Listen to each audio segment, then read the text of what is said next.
فاسألوا أهل الذكر إن كنتم لا تعلمون. Dengar kemarin kasus masalah Banjarmasin.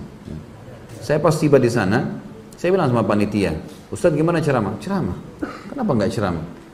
Tidak ada sesuatu yang kita sembunyi. Saya bukan orang PKI yang perlu ditakuti, ya? Atau saya mengajak orang untuk kafir. Kita mengajak kalau Allah, kalau Rasul.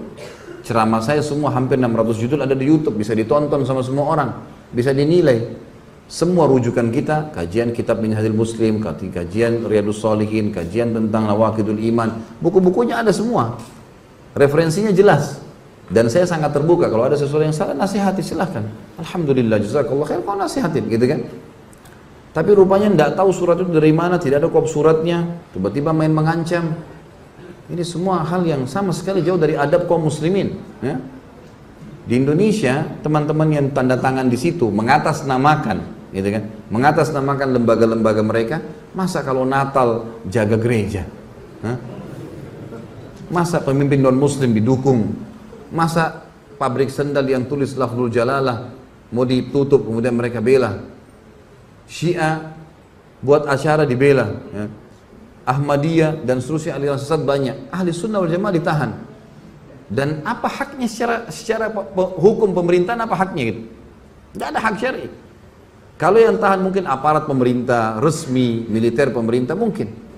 Ini enggak sama sekali. Dari mana ini? Gitu kan? Tapi saya lihat subhanallah pada saat itu sudah terlalu banyak ya.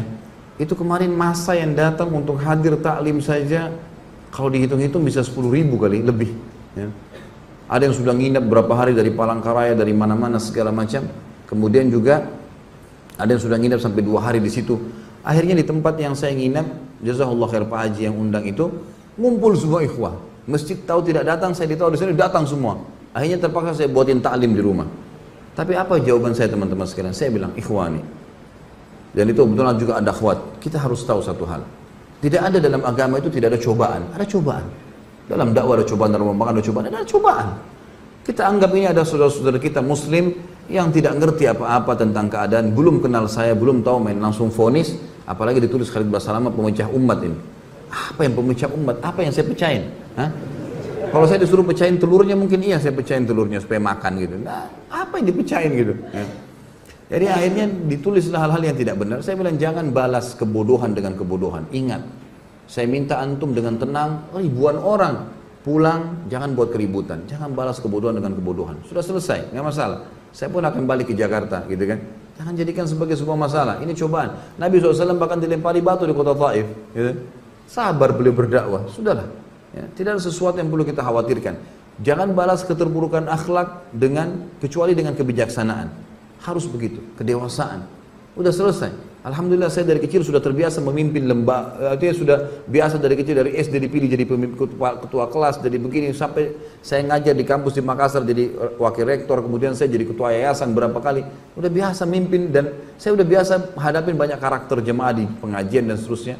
Gak perlu kita balas dengan emosi. Saya gak perlu bilang itu serang sekalian, ribut.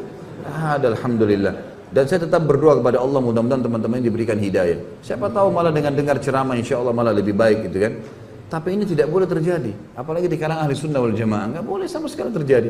Saya juga warga negara Indonesia sampai salah satu pengacara sana bilang, Ustadz ini kalau antum yang sedang diserang, antum warga negara Indonesia.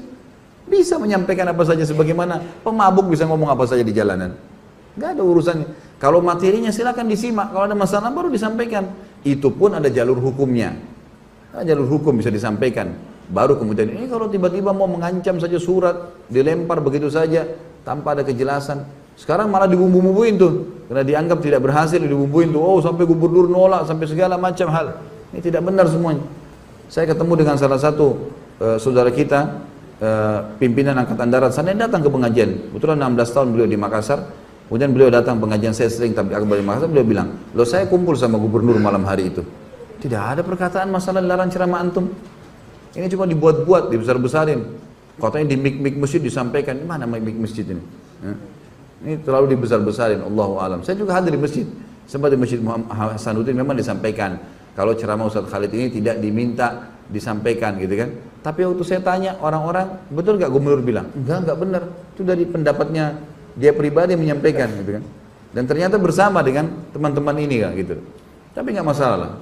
Ini Allah Subhanahu wa taala akan memenangkan agamanya, kan? Yang jelas tidak ada sembunyi. Alhamdulillah sampai jadwal ceramah saya di Jakarta ada alamatnya. Ada kontak personnya, nggak ada yang saya sembunyikan. Ceramah semua diupload di YouTube. Antum rekam nih bebas, nggak ada yang larang. Ada yang salah, akhi nasihatin saudara muslim, ya. Tapi mencegal ceramah, sementara gereja yang jelas Nasrani dibendung, dilindungi. Gimana akal sehatnya nih? Kan begitu. Tapi ini semua adalah emosi belaka yang tidak ada hasilnya sama sekali. Dan ini berbahaya teman-teman sekalian. Terlepas daripada saya, saudara muslim yang disakiti atau dihina atau sampai apa, ini berbahaya pada hari kiamat. Bagaimana kalau ketemu hari kiamat nih? Hah? Rebut-rebutan pahala. Saya sih terima transfer, gitu kan? Lah iya. Kalau antum gimana? Tidak ngerti, tidak kenal, kan gitu masalah. Kecuali sempat minta maaf, silakan. Dan ingat dalam Islam, kalau kita memaafkan saudara muslim kita yang sedang berbuat salah, kita dapat pahala. Tapi dia belum lepas dari hukuman sampai dia minta maaf. Garis bawah itu ya. Makanya dalam Islam kalau ada yang ghibah, ada yang fitnah kita maafin, itu sudah pahala buat kita. Itu perintah agama. Tapi selama dia tidak minta maaf, dia tidak lepas dari hukuman. Karena hukum syar'i memerintahkan dia minta maaf dulu. Kita memaafkan ibadah bagi kita. Wal afina 'anil nas, kata Allah. Orang yang suka memaafkan orang lain, seperti itulah. Allahu a'lam. Jadi ya, jangan memperbanyak musuh pada hari kiamat, teman-teman sekalian. Sibukkan diri dengan hal yang positif. Ingat selalu itu. Kita akan meninggal dunia dan ada tanggung jawab hari kiamat. Allahu a'lam. فاسألوا